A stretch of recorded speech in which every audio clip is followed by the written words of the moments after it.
poppin', B? Purpok here, and welcome back to another episode of Race the Ramen, the show where I attempt to review something unscripted in the amount of time it takes to boil an instant ramen. And today we'll be taking a look at Mad God, streaming now on Shudder. Alright, we're going to start the timer right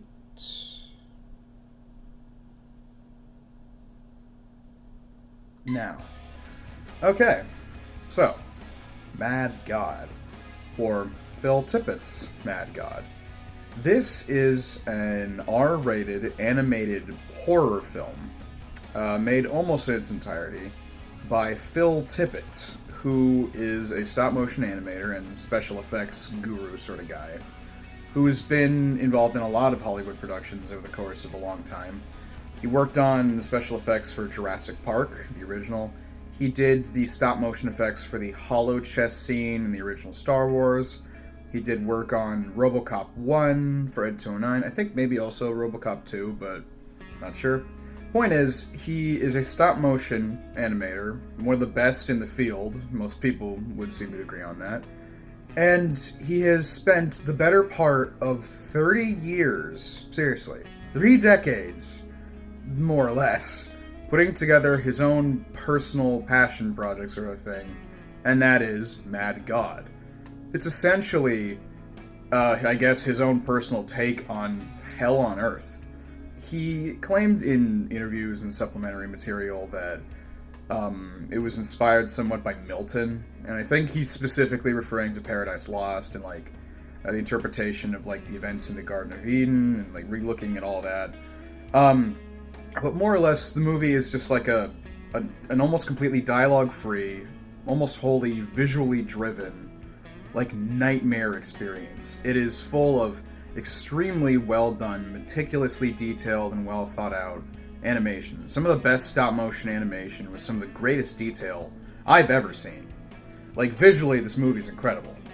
But I don't think it'll be for everyone because it is scary, it is gross, it is intense, it is violent at times.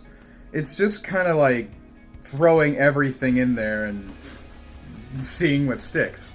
I would say that there is a through line. The basic plot is basically some guy descending through hell trying to get somewhere to do something. It's not immediately clear at the start, but you have enough of an idea that you can more or less follow along. But you're really there for the story told by the visuals. There's not a lot I can honestly do to do this film justice, especially in this short of a time frame. Well, is a 3-minute unscripted video going to do justice to a 30-year passion project? Probably not.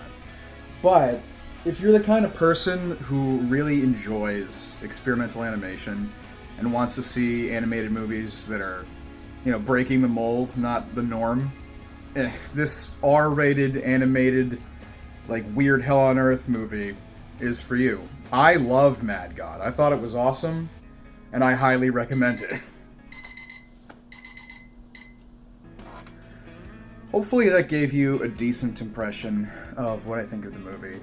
I really don't want to go into spoilers too much with this, because really, the visuals are the key thing here, and you should just watch it for yourself. And again, it won't be for everyone.